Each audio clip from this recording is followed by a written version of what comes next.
Welcome to the Craig and Greg Show, presented by Maximize Leadership. Now, here are Craig Owens and Greg Harris. Hey, welcome back to another episode of the Craig and Greg Show. I'm Craig, sitting alongside Greg. The struggle is real. A lot of times people run into things and they stop because it's hard. They struggle. I love at my wife's classroom when she teaches math, she's got a sign up there and she says, math is hard. I mean, let's just tell you right up front, it's hard, be clear. But if you'll stick with it, you can do it. You can do math and you can do hard things. And somewhere along the line, I've seen a lot of people that just bail out anytime that something gets difficult. And somewhere people have started equating struggling with failing. Like, if I don't get this automatically right out of the gate, very first time I do it, I'm done. I'm not good at this. Right. I'm just not going to do that anymore. But let's talk about leaders that how especially a lot of leaders have gotten to their position because they have persevered through the struggles. Mm-hmm.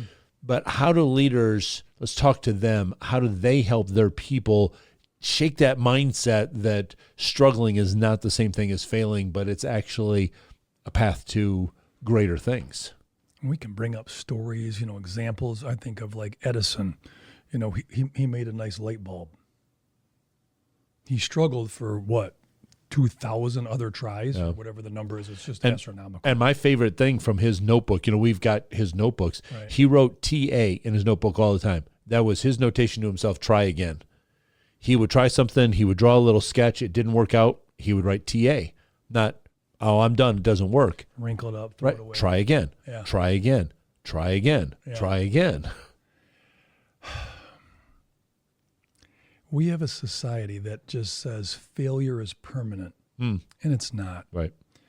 And maybe that's what we got to do as leaders, just to encourage people that we're not failing. We're learning what didn't work, and I think that's what Edison's line would be. This didn't work, try again. For some reason, though, we can be quick to say, well, just shut that program down. Right. Well, you like hiking. You and your wife like to hike. I like to hike. And sometimes you're at, am I halfway here? Because I'm pretty tired. Right. Do I stop, quit? Right. And start going back. And go back. Right. Or like, I'm halfway. I must just keep going. There's got to be something good on the other side. Right. I think if we as a culture and as leaders of orgs, really we're not leaders of orgs, we're leaders of people. Right. But they just call it within an organization. It's an organism, really. Right. I wonder if we should focus on failure, like actually, because we give awards for we had no accidents. Well, our productivity was down 63%. We didn't have any accidents. Well, that wasn't the goal. I don't want people to have accidents, but sometimes when you fail, that wasn't the outcome we wanted. Let's try that again. Right. I wonder if we made that conscious effort for a window, what people would respond to that as leaders for us. Sure. What do you think? Well, I think if we said to them, well, what would you attempt if you knew that you weren't going to fail at it? Because people would be like, no, I probably am going to fail. Yeah, but we can learn from it. I love that change in the mindset of not sometimes you win, sometimes you lose, but sometimes you win, sometimes you learn. Yeah. Was that Mandela? No, that was, I think John Maxwell might have said that. Both good. Yeah. But if you think about when there's a win, when there's a breakthrough, if you were honest and looked back at it, just one change on a sales call over here, one change on a customer service thing here, maybe you wouldn't have landed that client or that account that you had. And so, you're there celebrating that we were successful, which is fine, but we weren't that far off from dropping the ball. So why don't we look at it the other way when we do drop the ball? Oh, well, all we have to do, now we've learned. We just have to tweak here and tweak here. We don't have to do a major overhaul. It's just we were so close to success. Right. We just got to do just these little things. Sports analogy. I know leadership and business sometimes go into sports. So you take a NFL game, they have 70 plays. most games come down to about 6 or 7 plays. It's a missed field goal. It's a hold. It's offsides. It's a fumble. It's field position. Maybe the wrong play call and the other team made the right play call. We play for what? How long is an NFL game? 3 hours, and Sure. That's with timeouts, obviously, and advertisements. But 6 or 7 plays determines kind of the game a little bit. Yep. So I think that's for us as leaders when we're looking at a 365-year day job. It's all year. You're always in a leadership role, even if you go on vacation. Sometimes we still keep our phone out. Sorry, but I think for us that willingness to say failing is a learning. Yeah. I'm not saying wasting time and money, resources, but I played sports. You've played sports, and probably someone just asked me the other day, any highlights in your sports? I hate that question. I can tell you the things I learned. Yeah. But they were from what? Yeah. Failure or a loss or an average, not a great game or whatever it was. And so to me, that's part of life. And, our kids as parents just take the leadership role of a home. If we make our kids think, man, if you screw up, well, we're going to. Right. Well, I better not screw up, or I better not tell them I screwed up. And now you have a problem, right? So they can't come to you. Yep. You've had organizations where you're like, "Who don't tell the boss." Oh, absolutely. Like, well, that doesn't help. Right. Yeah, and I think that, one of the things that was really helpful for one of my organizations, we had to make a big turnaround in a short amount of time, and at the time that I stepped in there. And so we instituted a lot of the Six Sigma ideas, which have built in there that we're going to identify every time that we don't hit the mark as a way to, it's always a learn. It's always, that is moving us closer to the goal. And that's what we have to do. I think that there's far too many people that just, we drop the ball there. Let's never go down that path again. Let's never try that one again. Yeah. Let's never. My feelings were hurt. Well, wait a minute. Hold on. We already put a significant amount of investment into that. Kind of like you were saying with the hiking thing. We've already, this is this big loop, from where I parked my car, I'm going to hike way out here and I'm going to walk back in. I've already put all this in. Why would I turn around and go back? I'm already right here. Let's just continue on the rest of the way. It's, I think, the same thing in some of our businesses. Like, we already put in all of the effort to... We committed. Right. Yeah. And so maybe you didn't get the client that you thought you were going to get. True. But look at all the things that we put into place and all the processes that we do have down now. And all that happened was at the very end, they went with another organization instead of with us. But if we look back, boy, we all along the way, it was a win, it was a win, it was a win. We were doing really well. We just missed it right at the very end. Yeah. Let's not abandon the whole process, because we just learned a whole bunch of things along the way.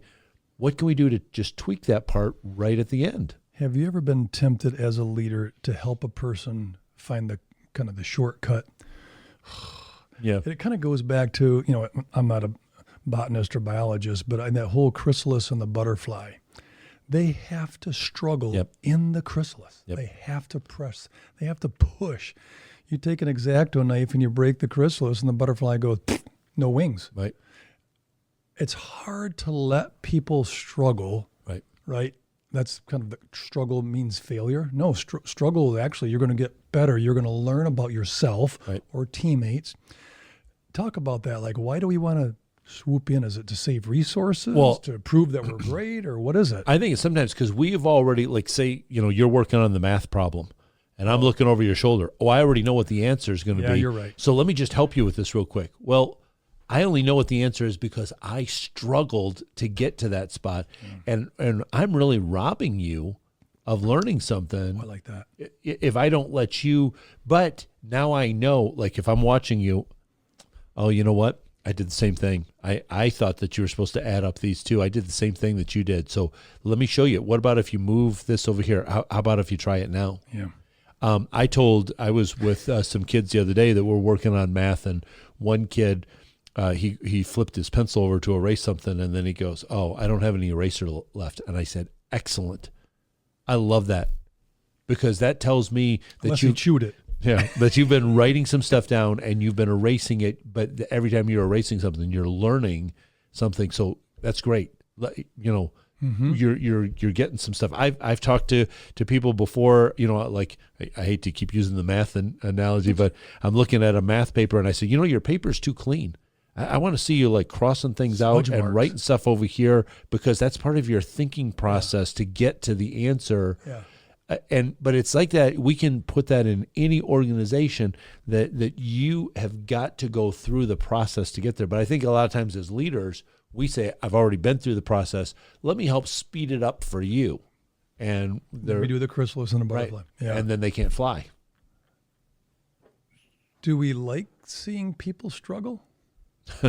Maybe as leaders? No, So I don't. Maybe I we're don't like contributing to their, struggle feeling. Right. Well, I'll just take it from here. They learn nothing. Right. Next time they're going to stop earlier and say, I don't know what to do here, boss. What do you want to do? Right. And you take it again. I think we create kind of that habit Right. where they're like, well, yeah, if he's going to take it from me, she's good at it. I'll just let her do it. Right. I'll give you a hint on how to start this one. Maybe you should look at this. Well, why don't you just give me the next step? Nope. I give you the first one, Right. And then, but see, I think as leaders, sometimes we go, oh, but it feels like it's going slower. Well, it probably is at first. We were slow before. Yes. And I can be slow. And I think that's what we forget is back when I was in that spot. Yeah. I was slow then too. Yeah. I think I'll do a quick analogy. So someone's got a prayer request at church. They don't dare say anything. Well, it says failure. It says I'm a loser, whatever. But you're robbing the other person of the blessing of praying for you, checking in with you, and loving on you, right? Yep. I think it's the same thing for us leaders. Let them struggle a little bit. You used to have, I don't know if it was a sign on your desk, but if you come in here with a problem, have you thought of a couple options, solutions, answers, and then let's whittle to it, versus you save the day. Yep. So they had a struggle with, well, I know if I go to see Mr. Owens, I'm going to have a couple answers, and I'm not sure what he's going to like, and then you end up like, well, which one do you like? I don't even know what Mr. Owens liked. I liked the first option I gave. That's a good one. Run with it. I think people need to know the freedom of struggle. Yep. But also maybe, and I wonder if instead of struggle equals or means failure, I wonder if struggle / failure, it's almost like that fine line. It's going to be a good struggle or it's going to be a failure from it. A productive struggle. Yeah, exactly. Yes. And some people don't like to be coached. Right. We coach people. We love it. But they're brave because they're going to just, what am I doing wrong? Right? Yeah. And they have to be willing to say, oh, so Mr. Owens, that was pretty good help. All right, so next time, don't come to me right away. Right. Wrestle with it a little bit. Yep. And that's what I think, every time it gets a little bit longer, you've pushed them a little bit farther. And then, like I said, they get a little bit faster at doing it. And eventually they're gonna speed up, and they might even go past where I am. They have so sped up. What a great lesson for leaders. Right. But if I rob them of that, strengthening process because I keep stepping in to bail them out, then they aren't going to go any faster. But again, there are some poor leaders that they want to do that. Yeah. Because I always want you coming to me. I'm gonna hold back the last part of this project. I'm never gonna let you finish the project. Right. You do all of the other stuff. I'm going to finish it up because you can't do it. Yeah. It's too crucial right there at the end. I don't want you to drop the ball right at the end. When you line up the word failure, it needs to be temporal. Yep. It's not permanent. How do we differentiate as we coach leaders on our podcast and coach them when they sign up with us? How do we differentiate failures versus mistakes? Like, that was a costly mistake. Yeah, I wasn't paying attention. Is that a failure? So how do we differentiate that? Because mistakes can be costly. Failure should be progress to the end win, to me.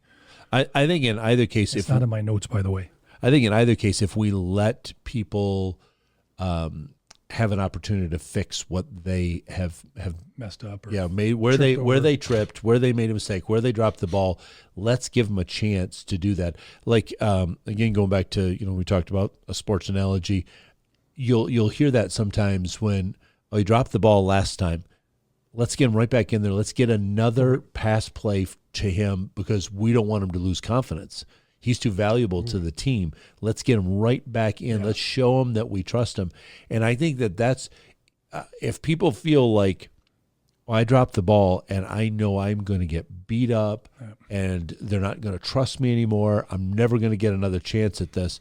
Well, then people are going to stop trying to do anything outside of what is a 100% guaranteed. But if they know I dropped the ball, and my leader is going to say to me, yep, you did drop the ball. You got any ideas how we can pick it back up? Yeah, that's a good one. Do you know what we can do from here? What can we learn as we go forward from here? And give them a chance. I think then they're willing to stretch and try a little bit more. Steve Carell is in a movie. Is it Evan Almighty? And he's Noah. Got to build the ark. It's a movie. Well, let's look to our resident movie expert over there. Do you know? Is it maybe it's Bruce Almighty, Evan Almighty? Bruce is Jim Carrey. Jim Carrey. Yeah. So it's got to be Evan Almighty. He has to build an ark, and Morgan Freeman, one of my favorite guys, has a beautiful voice. I could just listen to a book on tape with him before I go to sleep and just. But Morgan Freeman comes up at a restaurant, and Steve Carell's wife's there, and they're really struggling, and it's a little embarrassing, and it's kind of humorous and so forth. There's a cool line in there where Morgan Freeman actually, he's incarnate in the movie a little bit as God. Like he's giving the message, the calling to Noah to build the ark. So this lady's kind of complaining a little bit, the wife. And he goes, if you want courage, do you think God just gives you courage? Or does he give you situations to build your courage? Yep. If you want your family to be close, do you think God just says, get close? Or he gives you experiences, sometimes failures, to bring your family together to be solid together. Yep. You're asking for solidarity, toughness, unity, but he's not going to give it to you. He's going to give you scenarios for you to develop it. It's a pretty cool little script. I think that's us. Yeah. I think that's what we need to say is, I'm not going to get rid of your struggle, but you're going to build some leadership muscle in our organization by trying again. Right. Yeah, I think that's just a goal. Like I know there's pressures in business, organizations, nonprofits, whatever. But the harder we are on others for failing, right, they won't want to struggle. Right. They'll just say, yeah, that's not for me. So I think that's true. It's like, it builds patience. Oh, yeah. I'm going to use my son as an example. So where he's playing some game. This was a number of years ago, maybe the first Madden game or something. You can make a player, or maybe it's college, you can make a player.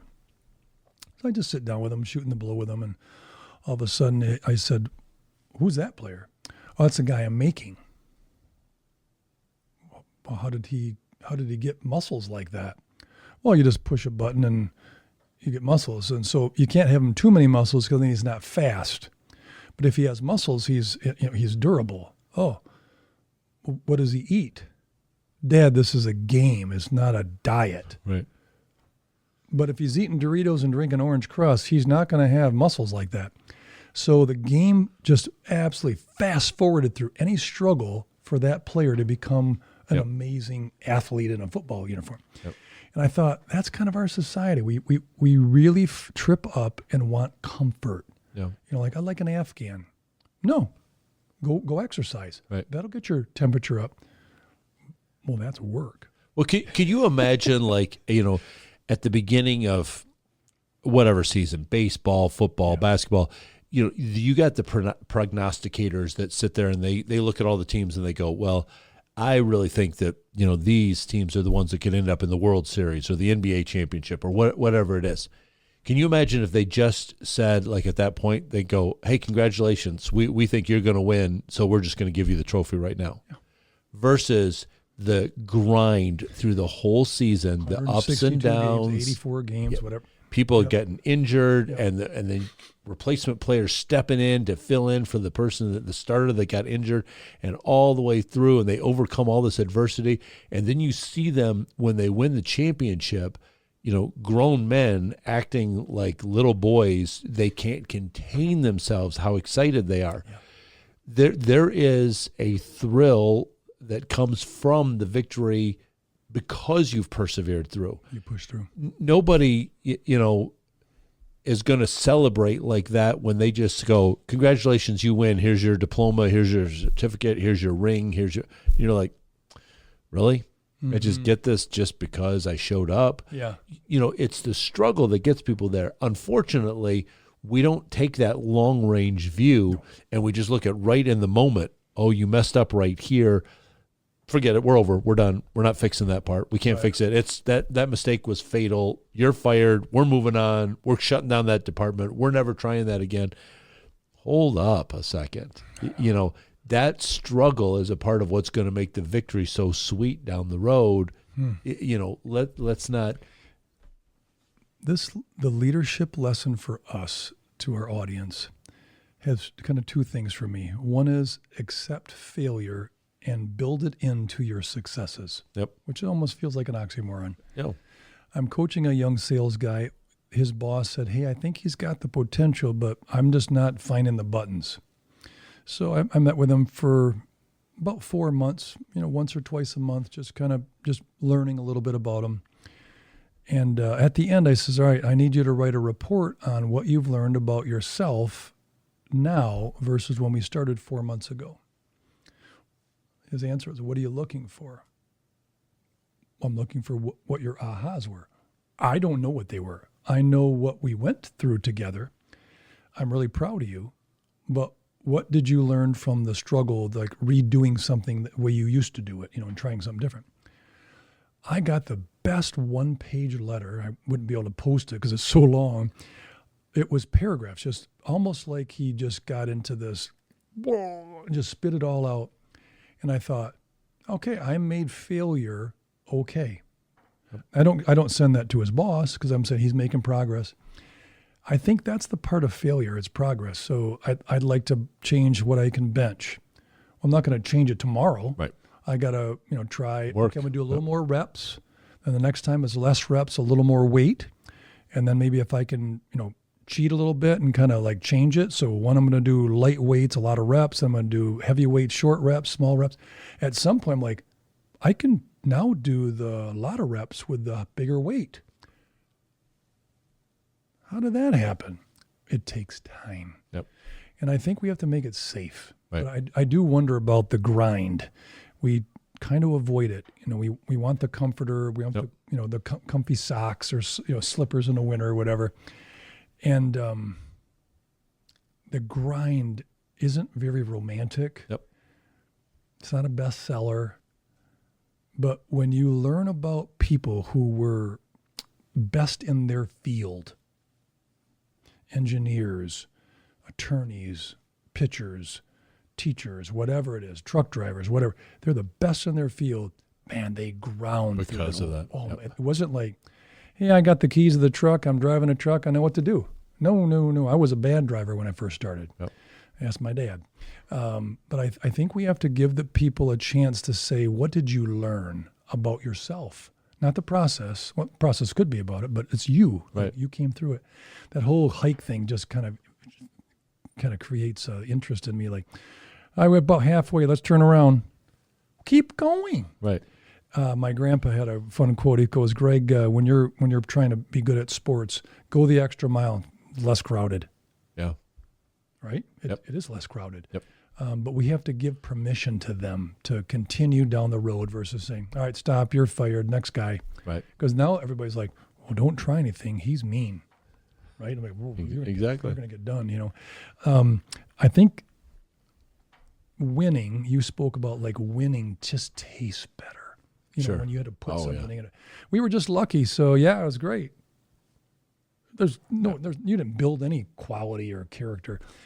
Yeah, we struggled. We had 21 injuries this year, and we still won the championship. And our locker room was great, and we're ready for next season already.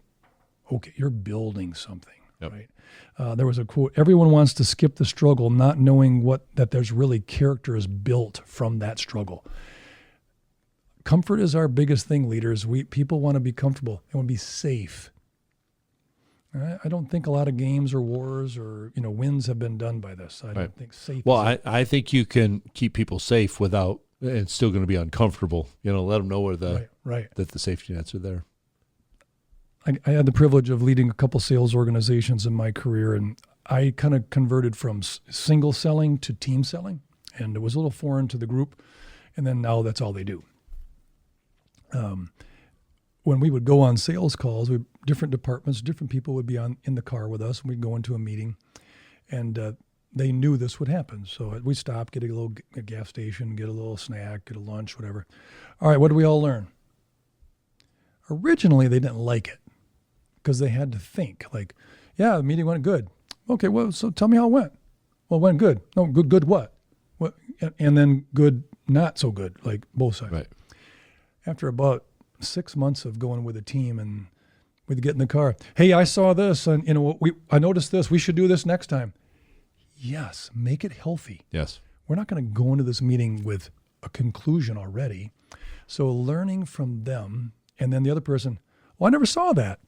The next meeting, doggone it, that person saw it, because they were like, yeah, I got to pay attention, But when you do team, the ahas. Maybe that's what it needs to be is, so we didn't get this account. What's our aha? Right.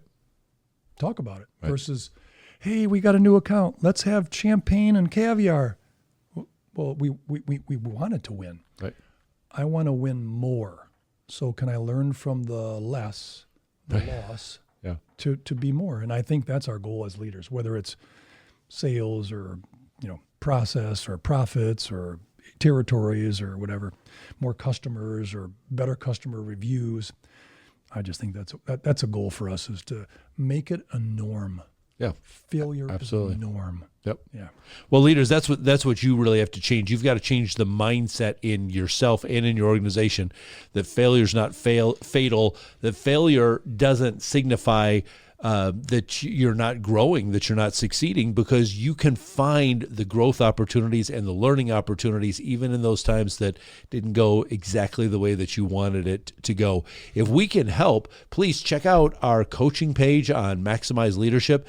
This is the real value of a coach that comes in and kind of has a bird's eye view and can help you see things that maybe you're missing because you're right in the heat of the battle, and we can help point out some things to you. So just scroll down on that page to the bottom. You can fill out the form on there. Tell us what you're dealing with, what you're struggling with, where you want to grow. We will get back with you with some honest feedback of either how we can help or maybe how somebody else can help. We'd also love for you to be able to weigh in on the kind of things that we're talking about here, whether you want to just drop a comment right below, reach out to us on X at Maximize Podcast, let us know about this episode, or maybe give us some ideas of some topics you'd like us to cover in the future. We want to be here to resource you so that you can continue to succeed and grow not only your own leadership, but then everybody else around you as well. So stay in contact with us. We're going to continue bringing great content back to you. Get in touch with Craig and Greg through Twitter at Maximize Podcast or at MaximizeLeadership.com. Be sure to subscribe so you don't miss any episodes of The Craig and Greg Show.